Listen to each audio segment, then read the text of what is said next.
आर्य ने आखिर अनु को राजनंदिनी के रूम में पकड़ ही लिया। अनु का सीक्रेट मिशन अब पूरी तरह सामने आ चुका है। आर्य का गुस्सा देखकर अनु को अपनी गलती का एहसास होता है और वो आर्य से माफी मांगती है। लेकिन क्या आर्य अनु को माफ करेगा या राजनंदिनी का राज दोनों के बीच एक नई दूरी पैदा कर देगा?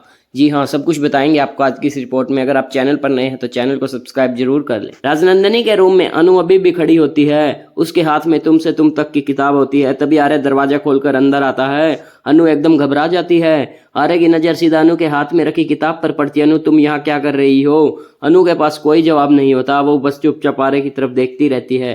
आर्य अनु की तरफ बढ़ता है। मैंने तुमसे कहा था ना कि इस रूम में बिना मेरी परमिशन के मत आना। अनु की आंखों में आंसू आ जाते हैं। मुझे पता है आर्य, मुझसे गलती हो गई। आर्य किताब की तरफ इशारा करता है। तुमने ये किताब पढ़ने की इजाजत किसने दी? अनु धीरे से जवाब देती है, क्योंकि मुझे राजनंदिनी के बारे में सच जानना था।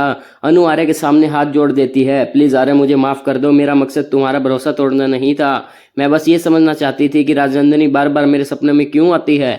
आर्य का गुस्सा कुछ पल के लिए शांत पड़ता है। अनु रोते हुए कहती है, अगर मैंने तुम्हें हर्ट किया है तो आई एम सॉरी, लेकिन मेरे दिल में तुम्हारे लिए सिर्फ प्यार है। आर्य अनु की आंखों में आंसू देखता है। आर्य कुछ पल तक चुप रहता है। फिर वो अनु के पास आता है। अनु, मुझे तुमसे गुस्सा इसलिए नहीं है कि तुम सच जानना चाहती हो। मुझे डर है कि राजनंदिनी का अतीत तुम्हारी जिंदगी को भी मेरे तरह दर्द से भर देगा। अनु आर्य का हाथ पकड़ लेती है। अगर तुम मेरे साथ हो तो मैं किसी भी सच का सामना कर सकती हूँ। आर्य इमोशनल हो जाता है, लेकिन उसकी नजर फिर किताब पर पड़ती है। आर्य किताब अनु के हाथ से ले लेता है। इस किताब में जो कुछ भी है वो तुम्हें बहुत कुछ बताएगा। हर सच जानने का एक सही वक्त होता है। अनु पूछती है, तो क्या तुम मुझे कभी राजनंदिनी का पूरा सच बताओगे? आर्य कुछ पल के लिए चुप रहता है। हाँ, जब वक्त आएगा मैं तुमसे कुछ नहीं छुपाऊंगा।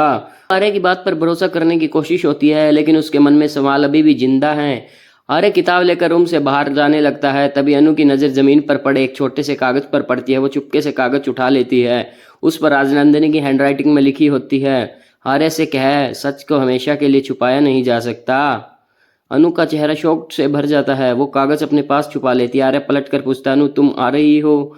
अनु हल्की सी स्माइल करती है, हाँ आर्य, आ रही हूँ। लेकिन उसके दिमाग में अब एक नया सवाल है। क्या अनु राजनंदिनी के इस सीक्रेट मैसेज का मतलब समझ पाएगी? क्या आर्य सच में अनु को राजनंदिनी का पूरा अतीत बताएगा? और क्या अनु की माफी के बाद आर्य और अनु के रिश्ते में सब कुछ पहले जैसा हो पाएगा?